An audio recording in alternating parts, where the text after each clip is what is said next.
Et bien le bonjour les sportifs dimanche, j'espère que vous allez bien, que vous avez la maxi patate et que vous êtes en train de courir sur vos objectifs. Et pour courir sur vos objectifs, vous êtes obligé d'être bien équipé. En tout cas, ça dépend essentiellement de la longueur et du temps que vous allez y passer. Mais personnellement, je prépare l'UT4M de Grenoble samedi prochain sur le format 100 km Master et j'ai besoin d'être très bien équipé. Dans cette vidéo, je vais vous présenter mon équipement qui va m'accompagner sur cette course et vous donner quelques tips ou en tout cas un petit peu comment j'ai prévu d'attaquer cette course, même si ça va être très doux puisqu'il n'y a pas beaucoup de prépa. On est parti tout de suite avec What's in my bag. Ça rend pas fou en américain, mais en gros, je vous présente tout mon matériel pour préparer cette UT4M. On commence dans un premier temps avec la tenue que je vais porter pour faire ces 100 km. Il faut savoir avant toute chose que c'est deux bosses, on va monter deux massifs. 100 km pour un total de 6000-6200 D+. On est en période caniculaire, ça se voit peut-être sur mon front. J'ai extrêmement chaud actuellement aujourd'hui à Lyon, il fait 41 degrés. C'est insupportable et ils annoncent pour la course samedi 38 degrés au maximum à Grenoble. Je pense qu'on va être bien dans les hauteurs, je pense qu'on va être très bien à 2000 mètres d'altitude et qu'on va avoir frais. Mais par contre, on démarre à 7 h du matin et il y a 10 km sur le béton à faire pour traverser Grenoble entre les deux massifs. Et ces 10 km se situent au kilomètre 40. Du coup, devrait avoir lieu dans l'après-midi, milieu d'après-midi, fin d'après-midi avec toute la chaleur résiduelle du béton. Je pense qu'on va être très bien et qu'on va avoir très chaud. Donc pour ça, j'ai prévu dans un premier temps un short avec collant de chez Salomon. C'est avec cela que je cours généralement, testé et approuvé. Vous avez des petites poches au niveau de la taille qui permettent de ranger et de rendre très facilement accessible des petites barres ou des petits gels. Vous pouvez changer comme ça au niveau des ravitaux et mettre 2-3 bretzels ou 2-3 trucs très rapidement. Et dessous, il y a un cuissard qui me permet d'éviter de mettre un caleçon. Et en fait, j'aurai directement les baloches là-dedans, hein. C'est quand même vachement plus agréable et surtout, ça évite les irritations. Voilà pour le premier équipement. On est parti, deuxième équipement évidemment le t-shirt, pareil, t-shirt respirant et léger de chez Salomon pour pouvoir être à l'aise, évacuer et protection des UV. C'est important d'avoir un t-shirt manche courte, pas manche longue. On aurait pu mettre du manche longue, il y en a qui vont peut-être partir en manche longue pour se protéger du soleil, mais dans tous les cas il faut une matière extrêmement respirante et extrêmement légère puisqu'on va avoir très chaud. Voilà pour le t-shirt. Au niveau des yeux, je vais me protéger chez Julbo avec ces lunettes photo chromatiques.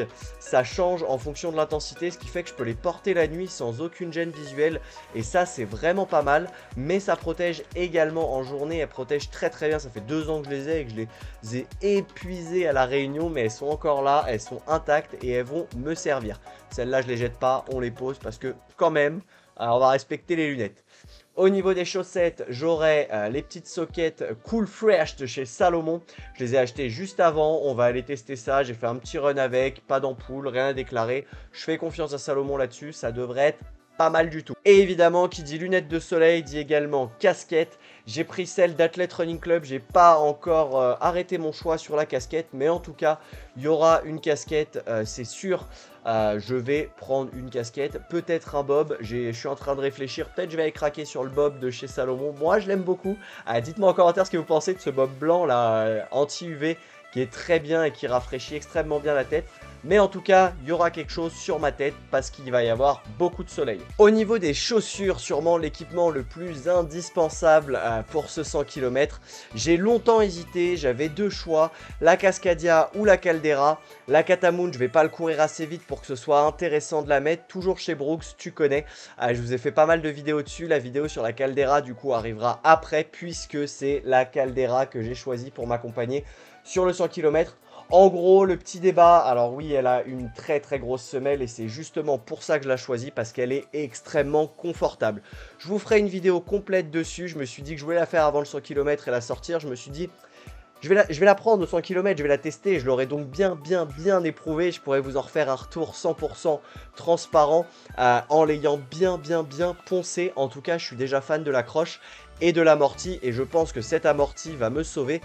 J'hésitais vraiment avec les Cascadia sont plus durs, ont un peu moins d'amorti, protègent mieux le pied au niveau de la cheville surtout, mais n'ont pas cet amorti aussi doux, et je pense que pour les 10 km sur béton en mi-course, je vais avoir besoin d'amortir un peu et d'encaisser pour pas que ce soit mes muscles qui encaissent, mais que ce soit la chaussure qui m'accompagne. Donc c'est pour ça, on part sur la Caldera. Hop. Au niveau maintenant de l'équipement, j'ai prévu de partir avec évidemment les 2 flasques de 500 chacune in that pocket. Je pense que je vais en faire une d'eau plate avec des glaçons pour qu'elle reste fraîche un petit bout de temps. Une avec de l'isotonique, sûrement de chez Ta, peut-être de chez Powerbar. Je suis pas encore sûr, j'ai du mal à digérer celle de Powerbar personnellement. Donc je sais pas encore, mon choix n'est pas arrêté. Peut-être qu'au début je partirai avec du Powerbar et après je mettrai du Ta dedans. Mais en tout cas il y en aura une isotonique, une d'eau plate et évidemment pour porter ces 2 flasques. C'est le bordel sur mon bureau, hein. Je vais avoir mon sac, le sac KLNJ de chez Decathlon qui fait très bien l'affaire, qui m'accompagne surtout. Évidemment qu'il y a mieux, mais c'est mon sac et moi je l'utilise depuis pas mal de temps. J'ai fait tout l'entraînement avec, je suis habitué à ce sac, je le connais par cœur. Donc c'était évident de partir avec ce sac-là. Et comme il fait 38 degrés, l'organisation a rendu obligatoire d'avoir minimum 2 litres d'eau. Donc je vais également avoir le camel bag dedans. Et ça, c'était quelque chose qui n'était pas possible sur les S-Lab. Du coup, en tout cas, beaucoup moins pratique. Du coup, j'ai ma poche à eau. Je suis safe. Je vais avoir environ 2 litres 5, 3 litres avec moi constamment. Et je peux même monter jusqu'à 4 litres. C'est bon, on est blindé. J'ai largement assez pour faire les petites portions qu'il y a entre chaque partie. Mon sac est validé. D'un point de vue nutrition et alimentation, je vais partir avec ces bangers de chez Powerbar. Un énorme kiff, ça te rebooste peu importe où t'es, peu importe ce que tu fais. Attention au contre-coup, ça marche environ 1 heure. Ça dépend des organismes et de la fatigue. Mais en tout cas, ça te remonte et ça te rebooste comme jamais. Ça permet d'être un peu plus vif aussi sur la conscience et sur la technicité du terrain, ce qui risque d'être très technique. Donc, je les emmène avec moi. Ça, c'est pour les petits bonbons. Au niveau des barres, je vais partir avec celle-ci et avec les barres de chez Baou. Donc, je vais alterner Power Bar et Baou. Celle-ci pour les coups de sucre et pour les pics d'énergie. Celle-ci pour le long et avoir ce qu'il faut comme minéraux et nutriments nécessaires au bon fonctionnement. Sachant qu'en plus de ça, je partirai avec des compotes Fort Ultra et Baou de différents goûts, histoire de varier un peu les plaisirs. Et aussi, je m'alimenterai sur les ravitaux. Les ravitaux qui se trouvent au kilomètre 22, 41, 56, 80 et 88 du parcours. Il y a donc parfois plus de 25 km en autonomie alimentaire. Donc j'essaierai de bien manger sur les ravitaillements et d'avoir toujours mes petites réserves. Et si je sens que j'en ai plus ou que c'est short, j'en prendrai au niveau des ravitaillements en eux-mêmes. J'emmènerai des petits bretzels et j'aurai également des sacs en mi-course où dedans je mettrai encore un peu de nourriture. Juste voilà, le petit joker au cas où j'ai beaucoup mangé, sachant qu'il devrait faire chaud. Donc je ne devrais pas avoir trop faim. Normalement la faim est coupée. Quand il fait très chaud, on a un peu moins besoin de manger. En tout cas en termes de ressenti. Voilà pour ce qui est de l'hydratation, de la nutrition. Maintenant au niveau du matériel obligatoire, on retrouve la petite flasque pour pouvoir boire son eau, son coca ou peut-être son café, ce qui m'a sauvé sur la Saint-Élion en mi-course. On retrouve également la frontale, la première frontale, la vraie avec pile qui m'éclairera vraiment et celle qui me sert à m'éclairer vite fait et qui sert surtout à être vue en cas de panne de celle-ci, sachant que je vais emmener des piles de rechange pour celle-ci. Elle a le droit à 3 fonctionnements, donc normalement celle-là elle est juste en poids mort dans le sac et elle pèse que dalle. C'est pour ça que je l'ai pris. Je ne l'ai pas acheté, évidemment c'est une frontale. Au niveau de la couverture de survie, élément indispensable, que ce soit en course officielle ou non, même si vous partez en moyenne ou haute montagne, prenez-le, ça sauve la vie, quoi qu'il arrive, ça peut vous sauver les fesses un jour ou l'autre, c'est indispensable d'avoir ça. Voilà pour l'équipement global que j'aurai dans mon sac. J'ai évidemment pas parlé de tout ce qui est vêtements obligatoires. J'ai pas abordé les gants polaires, le t-shirt polaire et le coupe-vent avec capuche et le collant polaire.